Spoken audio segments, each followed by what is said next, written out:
Apa itu rekayasa perangkat lunak? Rekayasa perangkat lunak atau bisa disebut juga dengan software engineering adalah disiplin ilmu yang berfokus pada pengembangan dan penggunaan metode yang ketat untuk merancang dan membangun artefak perangkat lunak yang andal untuk melakukan tugas-tugas tertentu.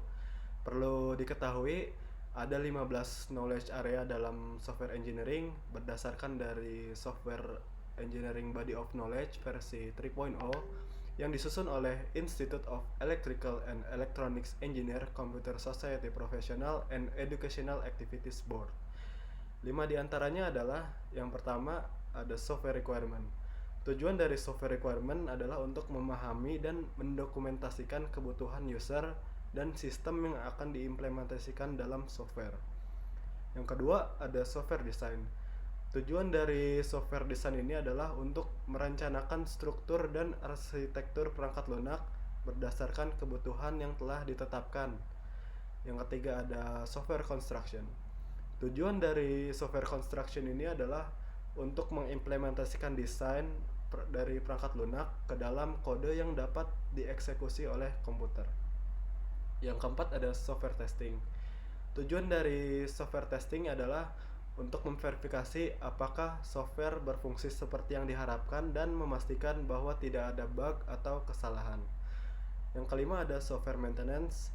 Tujuan dari software maintenance adalah untuk memastikan perangkat lunak tetap berfungsi dengan baik sepanjang masa dan dapat beradaptasi dengan perubahan kebutuhan dan lingkungan.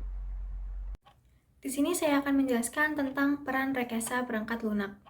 Kebanyakan peralatan elektronik yang kita gunakan itu digerakkan oleh perangkat lunak.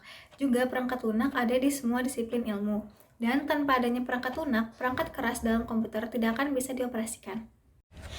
Di sini saya akan membahas seputar mitos di rekayasa perangkat lunak atau biasanya disebut software engineering.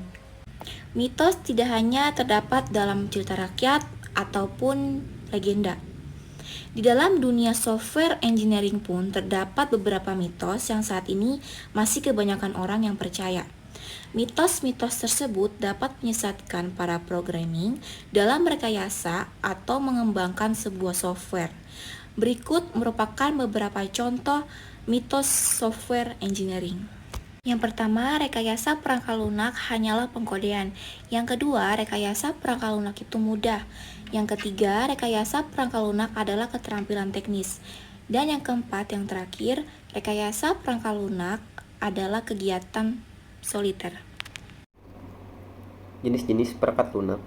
Yang pertama, ada perangkat lunak generik.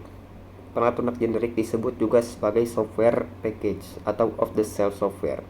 Adalah perangkat lunak dengan spesifikasi yang generik atau umum dan berlaku dimanapun. Sebagai contoh, operating system atau OS, Microsoft Office, dan sebagainya. Yang kedua, ada perangkat lunak customized atau disebut juga sebagai bespoke software atau tailor software. Adalah perangkat lunak yang diciptakan berdasarkan permintaan dan kebutuhan, bahkan situasi atau kondisi tertentu. Sebagai contoh, software akademik atau software universitas. Berikut ini jenis-jenis perangkat lunak berdasarkan distribusinya. Yang pertama, ada freeware, open source, shareware, malware, firmware, adware, dan spyware. Apa perbedaan RPL dengan teknik komputer dan ilmu komputer? Kalau RPL akan berfokus kepada pengembangan perangkat lunak, termasuk pembuatan dan manajemen kualitas.